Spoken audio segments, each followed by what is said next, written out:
Earlier this month, the Justice Department released nearly 11 hours of surveillance footage from outside Epstein's cell. Now, just before midnight, the time code jumped forward on the screen. A government source now alleges the government has a copy of that video that includes that minute, but it's still unclear why the section was missing when the video was first released. Well, earlier this month, when the Trump administration released what they claim to be raw video footage inside the prison where Jeffrey Epstein was being held, Attorney General Pam Bondi insisted that there was a legitimate reason why there was a minute missing from the video that they released to the public. But according to CBS, the government may have had their hands on that missing footage this entire time. And I don't know, Cenk, are you shocked by that revelation? What I'm amazed by is that they thought they could get away with it. Isn't that amazing? And so we were talking this morning, we used to cover these stories by the politicians, like Mitt Romney would do it all the time, where he'd tell two different crowds, two completely different stories. And they didn't get used to the fact, and we would say back then, like 2011, 2012, do you not know YouTube exists? Those events were taped and they're gonna go on a thing called YouTube and we're gonna be able to put them together? And their answer was, yeah, they didn't know. They were living in the 1980s and 90s. All of them are so freaking old. Yeah. So the government here is used to, we do an outrageous lie. Mainstream media says it's the official story and everybody moves on. You're not getting it, brothers and sisters. Nobody gives a damn what mainstream media says now. Online media is so strong and overwhelming. You think we weren't gonna catch you on the missing part of the tape? Right. You're nuts. Absolutely nuts. Bunch of incompetent fools. One of the sloppiest cover-ups in American history, and there have been quite a few cover-ups. But anyway, let's get to the details here. So in the video, so here it is, you're watching it. In this video, you can see the time code on the screen jumped forward 1 minute just before midnight, which was strange. Online sleuths noticed it. So there you go. And when the suspicious jump was called out, Pam Bondi decided to give an explanation. There's an explanation for this. So let's hear what it was. There was a minute that was off the counter. And what we learned from Bureau of Prisons was every year, every night, they redo that video. It's old, from like 1999. So every night the video is reset, and every night should have the same minute missing. So we're looking for that video to release that as well, showing that a minute is missing every night. And that's it on Epstein. That video's from 1999. Is she saying the surveillance system is from 1999? And does a maximum security prison that has this guy on suicide watch really use a surveillance system that dates back to the 1990s? Really? I mean, I think that's insane, and I'm not the only one, by the way, because this is looking even fishier. A government source familiar with the investigation says the FBI, the Bureau of Prisons, and the Department of Justice Inspector General are all in possession of a copy of the video that does not cut from just before 11:59 p.m. to midnight of the night Epstein died. But I thought it didn't even exist. She said that every video, that minute is cut out. Right. And then she said, we're looking into it. And that was like a month ago. So where's all the minutes? So she's not even trying to make sense. And I'm telling you, they just thought, because they're generally right. Like even in the middle of this, back then, when you said there's a minute missing, mainstream media was like, is that conspiratorial? It's right there in front of your eyes. It's right in front of your eyes. The source didn't say what was on that missing footage or why it was even removed. And by the way, this person spoke to CBS News on condition of anonymity.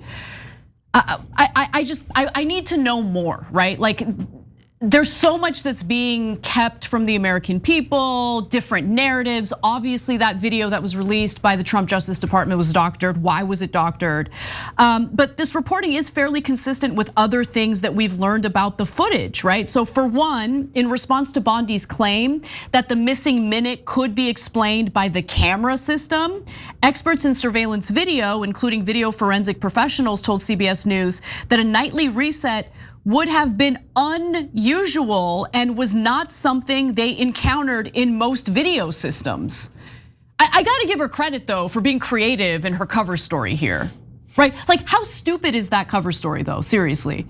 Like, we have a surveillance system in this prison and not a big deal, it's just, it skips an entire minute, like an entire minute. So like, what's the point of having a surveillance system when you know that there's like this loophole where bad things can happen in a minute and people get away with it? Yeah, and so what's so frustrating about mainstream media is, look, this is CBS News, it's a really good story, right? So every once in a while they do these really good stories and you find out a little bit more. And then the very next day, they all have collective instant amnesia and will call everything related to Epstein's story conspiracy theories. Can I give you more details? Because there's more insane details here. So for instance, experts also say that it's clear that a version of the recording released by the FBI was in fact edited and not raw as they had originally claimed. They meaning, the Trump administration. Jim Stafford was one of several video forensic analysts who looked at the video's metadata. Listen, Pam, you're the Attorney General. You have to know what metadata is. That's how people are able to determine whether or not you were messing around with the footage, whether or not the footage is actually the raw footage or not. But Jim Stafford said that the metadata showed that the file was first created on May 23rd of this year, and that it was likely a screen capture, not an actual export of the raw file. He said the metadata showed that the video was in fact 2 separate videos stitched together. It was also slightly sped up, so the video covering 11 hours runs approximately 10 hours and 53 minutes in length. And by the way, as we had reported on earlier, Wired had reported on July 15th that in fact there was more than 1 minute missing, okay? So here's the author of that article. The author is Dhruv Mehrotra. Let's take a look. The quote unquote raw video was actually stitched together from 2 separate clips and exported multiple times over more than 3 hours on a single day in May. When we looked at the metadata from the source clips, we found that 2 minutes and 53 seconds were removed from one of the original files that they used. And that cut happens actually right before the now infamous missing minute, which is like a gap in footage that occurred from 11:59 p.m. on August 9th to midnight the following morning. And this doesn't just really undercut the claim that the DOJ has made that this video is raw and unedited, but it also potentially contradicts the DOJ's explanation that the missing minute was due to a routine system reset. Because based on the original file that we're looking at, there appears to be footage that could cover the time frame in question. Okay, so now you have the full picture. And CBS asked the FBI and the Justice Department for a response to this claim from a government worker who's apparently knowledgeable about all of this, about their claims that the government is in fact in possession of the full footage, but they declined to comment. The Bureau of Prisons, though, said that they had no additional information to provide. And the final thing that I'll say about this that I find a little strange is, Dan Bonino just this past weekend on Saturday posted a pretty cryptic statement on X. Now, of course, he's the deputy FBI director, and he said, during my tenure here as the deputy director of the FBI, I have repeatedly relayed to you that things are happening that might not be immediately visible, but they are happening. The director and I are committed to stamping out public corruption and the political weaponization of both law enforcement and intelligence operations. It is a priority for us. But what I have learned in the course of our properly predicated and necessary investigations into these aforementioned matters has shocked me down to my core. We cannot run a republic like this. I'll never be the same after learning what I've learned. So that was, you took a giant can of gasoline and just squirted it all over the fire, because what does that mean? What was meant by that cryptic statement? Yeah. Like, it's just, this is crazy. And there's 2 possibilities there, right? So one is that Bonino is basically, when he comes out of the administration, is gonna tell us what he learned. I hope. Because he's too embarrassed, his career will be over if he comes out and goes, oh, nothing happened, there was no clients and there was no file. And the girls raped themselves, right? Like it's over for him, right? So he might be saying, hey, don't worry. I know you all hate me now, but I'm gonna tell you later, okay? Or the more likely possibility is, oh my God, I found out that the Democrats are really evil. And I will be telling you about how shocking that is, but don't ask about Epstein. Don't ask about Epstein. The Democrats have shocked me to my core. So if they do that, he does that kind of BS maneuver. Yeah, of course, some schmucks and MAGA will fall for it, right? Some percentage of them will fall for anything, which I'm going to come back to in a second. But a lot of them will be like, really, brother? So there was nothing in the Epstein files. But golly gee, you found 2 things about Democrats, and that's the thing that shocked you. Yeah. So I don't know which one it is, but if he tries that BS, I don't think it's gonna fly at all. It might fly with some right-wing shows, but it's not gonna fly with the podcasters and the independent shows who are gonna laugh him out of the building. By the way, I would feel the same way if we had a Democratic administration in the position that the Trump administration is currently in right now. If they just want to chalk this up to some sort of partisan scandal, I'm not buying it. For me, this is not a partisan story.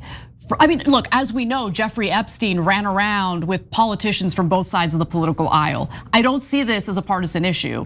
If you're obsessed with making one side look bad by exploiting this story, I'm very suspicious of you. Because again, as Cenk had mentioned earlier, and I totally agree with this, I think this story actually goes much deeper than partisan politics, much deeper. Yeah. Okay, it has to do with injustice, it has to do with a cover up, it has to do with our government and our institutions lying to the American people. It has to do with a possible blackmail operation.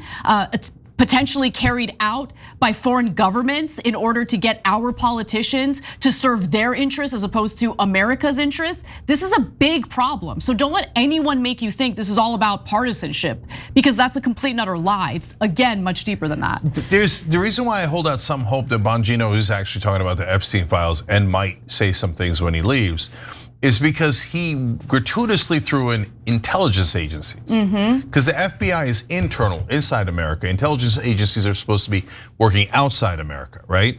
So why is the deputy director at the FBI talking about the intelligence agencies and how things he's seen has shocked him to his core?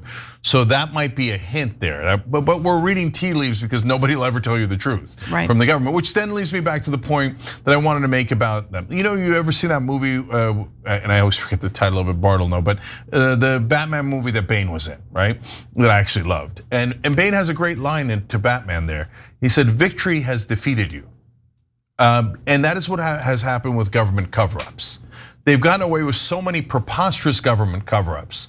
Oh yeah, Lee Harvey Oswald shot JFK from the state of Maine, and it was one bullet that traveled in 17 directions and hit him. But trust us, bro, right? Since all of those things worked with a very compliant media, now they're like, yeah, sure, there's a missing minute in every prison tape. Yeah, we'll get it to you later, brother. We're working around the clock. But also the same thing goes for the Trump team.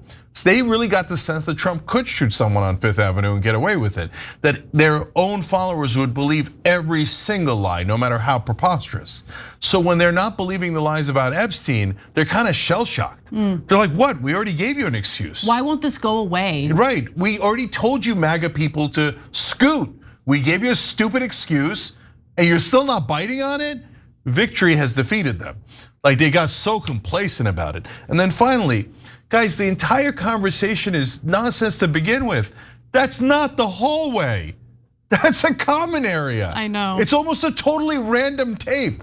Oh, well, no, Epstein was not killed. You can see from this video recording we have of a strip mall in Paramus. What does that have to do with anything? The hallway is where they would have entered his cell.